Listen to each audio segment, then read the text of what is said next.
The handshake happened on a Tuesday.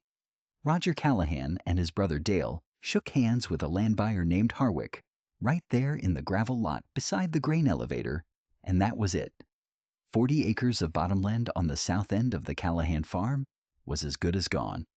The price was $680 per acre. In 1981, that same land had appraised at nearly $1,400. They both knew it. Harwick knew it. Nobody said anything about it. That was 1986, and in 1986, you didn't argue with a buyer who actually showed up. The "for sale" sign had been in the ground for 11 days before Harwick called. Roger had expected to wait longer. He almost wished he had. To understand why the brothers were selling, you have to understand what the American farm crisis actually looked like from inside a working farm in the Midwest.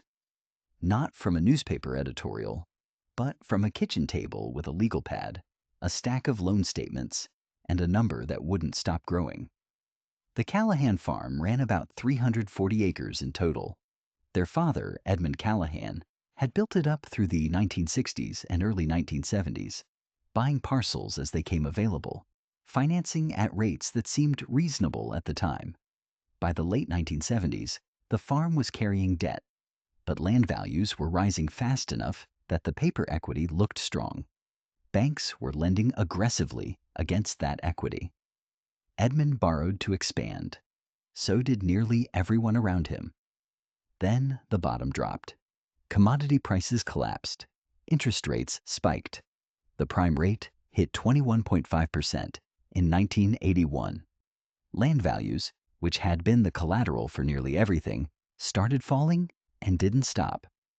By 1985, farm bankruptcies were accelerating across the Corn Belt.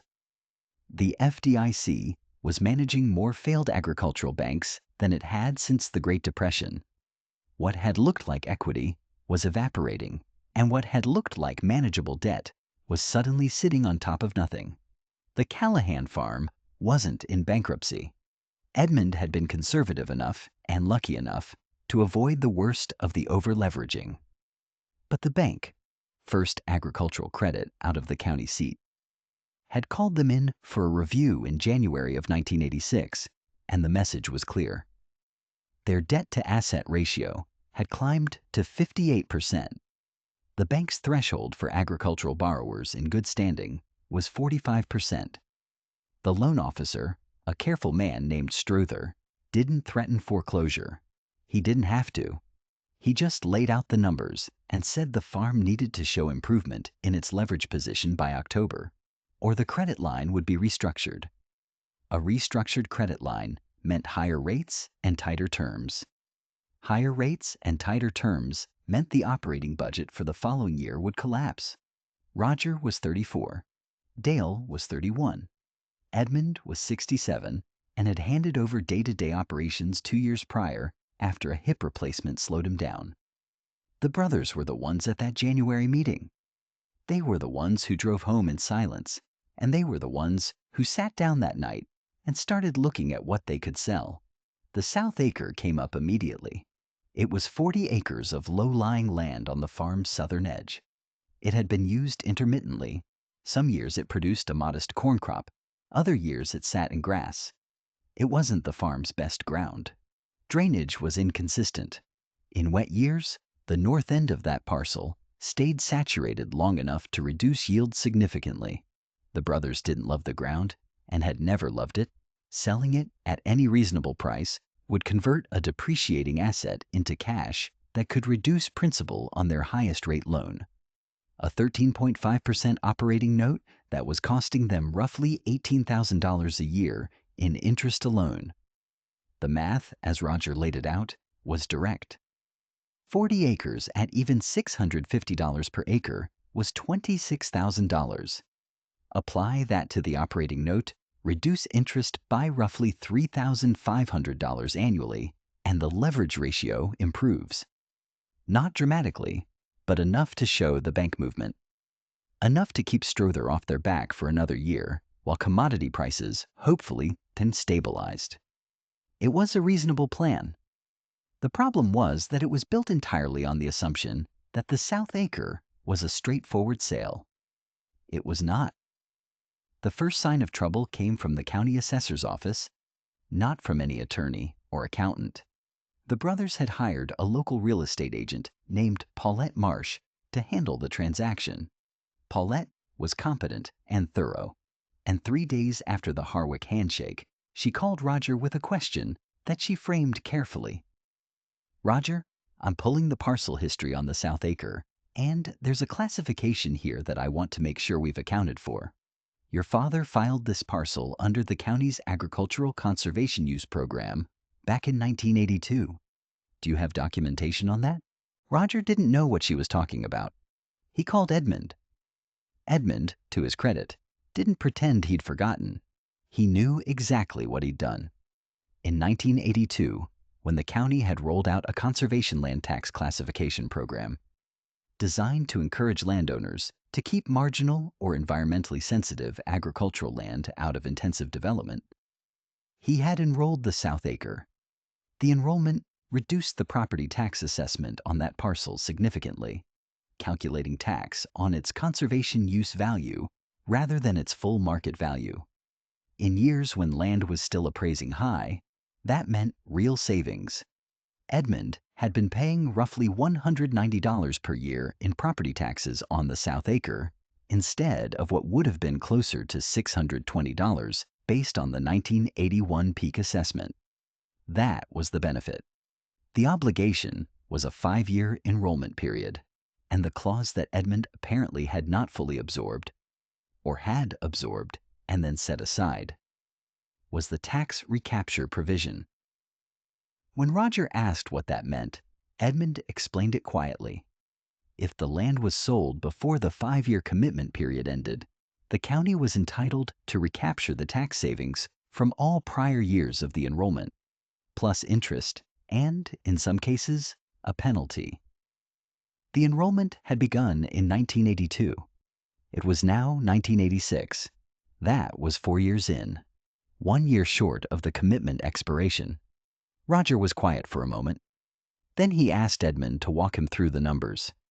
Tax recapture is one of those mechanisms that sounds technical until you see the actual arithmetic, and then it becomes very clear very fast. The logic behind it is straightforward. The county offered a tax discount in exchange for a land use commitment. If you break the commitment early, the county gets back what it gave you. The discount wasn't a gift. It was a conditional arrangement. In the Callahan case, Edmund had been saving approximately $430 per year in property taxes on the South Acre. The difference between the conservation assessment and what the standard agricultural assessment would have been. Over 4 years, that was $1,720 in accumulated savings. The recapture clause required repayment of those savings. The county's program also applied a 6% annual interest charge on the recaptured amount, calculated year by year from the date each year's savings had been received. When Roger and Paulette worked through the interest calculation, the total came to roughly $2,180. That number on its own might have been manageable, unpleasant, but manageable. But there was a second layer. The county's recapture formula didn't just recover back taxes and interest. Because the land had been enrolled and assessed below market value for 4 years, the title transfer required a reassessment at current market rates before the deed could be recorded clean. And that reassessment had a procedural cost: title work, recording fees, the assessor's administrative recapture filing, that Paulette estimated at another $800 to $1,200, depending on how long the process took. So the brothers had been looking at a gross sale price of $27,200.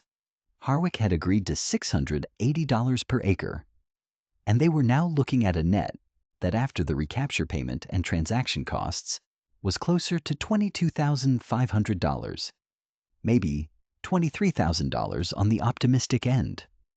Roger called Dale. He read him the numbers. There was a long pause on the line.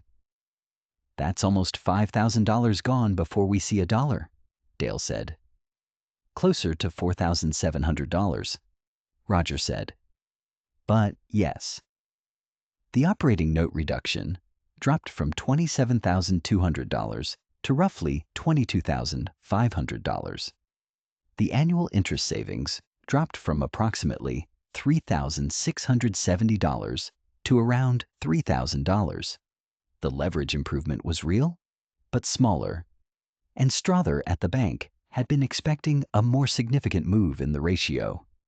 Roger wasn't certain anymore that a $22,500 principal reduction would satisfy the bank's October benchmark. That uncertainty had a cost of its own. Harwick hadn't gone away. He was still interested in the parcel, but when Paulette informed him that the title transfer would be delayed by the conservation assessment process, he asked what was causing the delay. Paulette explained it professionally, without editorializing. Harwick went quiet, then called back the next morning and said he wanted to revise his offer. He came in at $620 per acre. He framed it as accounting for the complexity and time involved. Roger knew it was a negotiation move, but he also knew that Harwick wasn't entirely wrong. The recapture process added real time and real uncertainty to the closing. A buyer willing to wait through that process had leverage, and Harwick was using it. At $620 per acre, the gross sale price dropped to $24,800. After recapture and transaction costs, net proceeds would be somewhere around $19,800 to $20,500. Roger did the math twice and got the same answer both times. A $20,000 principal reduction on a 13.5% note saved them roughly $2,700 a year. Strother had been looking for the farm to reduce its debt-to-asset ratio by at least 5 percentage points. A $20,000 reduction against a farm asset base in the mid-$400,000 range was less than a 5-point move. It wasn't going to be enough on its own. Roger drove out to his father's house that evening. He didn't go to argue. He went because he needed to understand what Edmund had been thinking when he filed that conservation enrollment, and whether Edmund had any ideas he hadn't offered yet. Edmund was in the kitchen with a cup of coffee and a county map he'd had out since Paulette's call. He knew this conversation was coming. He wasn't defensive about the enrollment decision. He explained it plainly. In 1982, he'd enrolled the South Acre in the conservation program because the county extension agent had recommended it for parcels with marginal drainage and inconsistent yields. The tax savings were real. But more than that, Edmund had believed that keeping the parcel in conservation use status for 5 years would give the family time to decide whether the ground was worth improving, installing drainage tile, for instance, or whether they should sell it after the commitment period ended cleanly, with no recapture exposure. His plan had assumed the farm's financial situation would allow that 5-year patience. By 1985, that assumption had broken down. "I should have told you about the enrollment when you started looking at selling," Edmund said. He said it evenly, without making it bigger than it was. "I assumed you'd find it in the parcel records. That was my mistake." Roger didn't respond to that. He looked at the county map instead. "Is there any option here that doesn't involve paying the recapture?" he asked. Edmund had been thinking about that since Paulette's call. He had one idea. It was not a simple idea, but it was financially coherent. Instead of selling the South Acre outright, the Callahans could lease it to Harwick, or to any qualified operator, on a multi-year agricultural lease. A crop share lease on 40 acres of marginal ground in 1986, even at depressed commodity prices, would generate somewhere between $1,800 and $2,400 per year, depending on the lease structure. More importantly, a lease would not trigger the recapture clause. The land would remain in family ownership. The conservation classification would remain active through the 5th year, and when the commitment period expired in 1987, the family would have the option to sell clean, with no recapture, no penalty, and with a full year of additional lease income already booked. The leverage improvement would be incremental rather than immediate.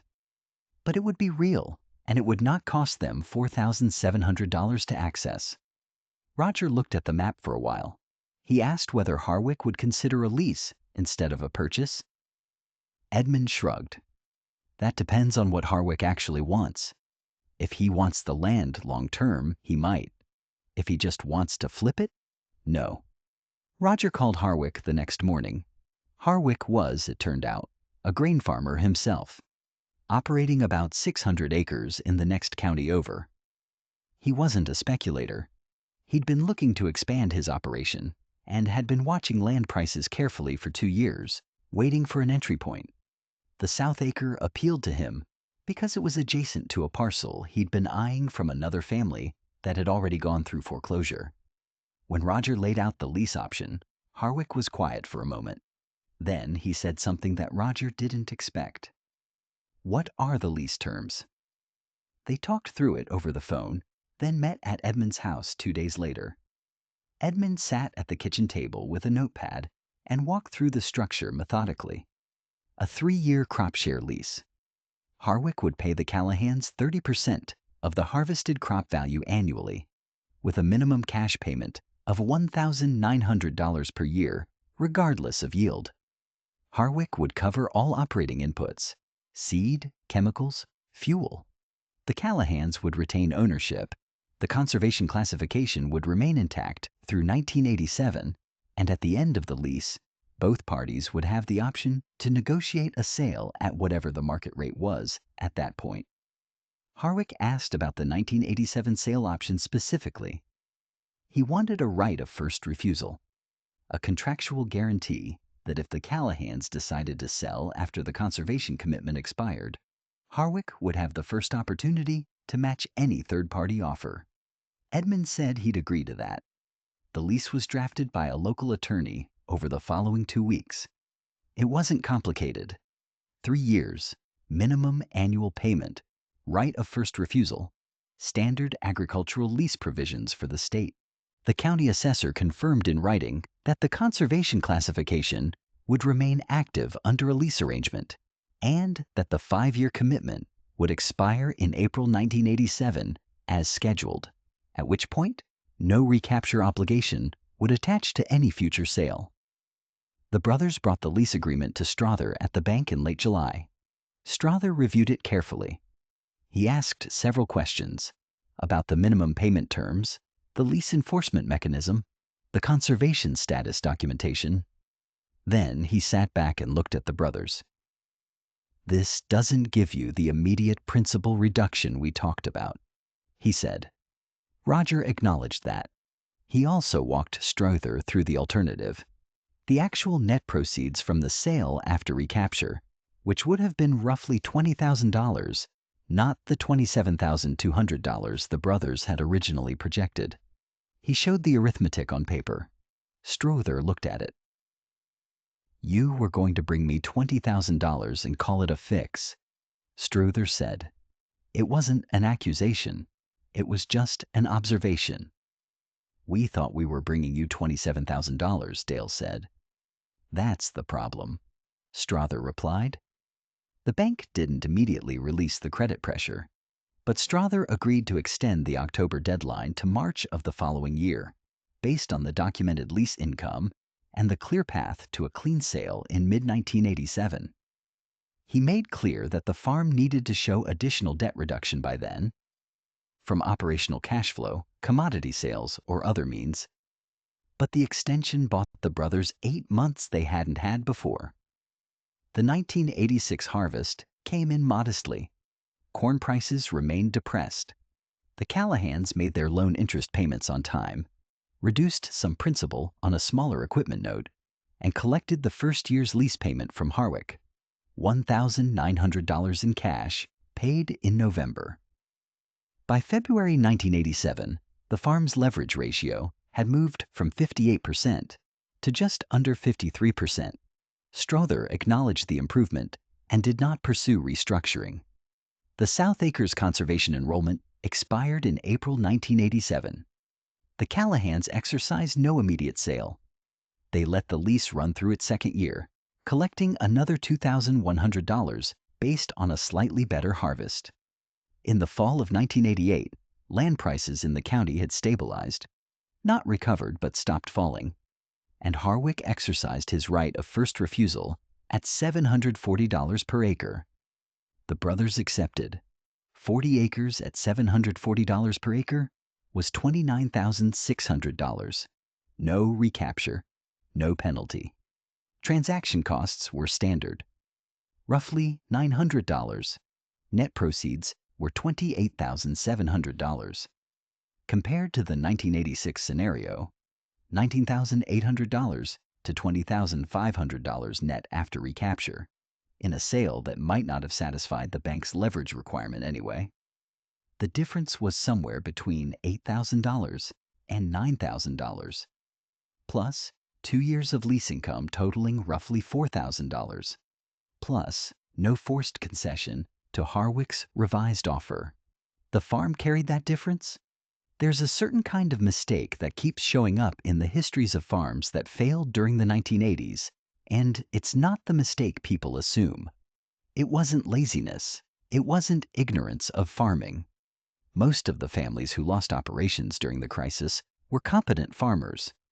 The failure point was almost always somewhere in the paperwork, in the loan structure, the land classification, the lease terms, the depreciation schedule, the covenant buried in a bank agreement nobody had read carefully since signing. The Callahans nearly made that kind of mistake. They didn't fail, but they came close enough to count. Roger and Dale had looked at the South Acre and seen 40 acres that wasn't earning its weight. That was accurate. But they had done the math in gross terms.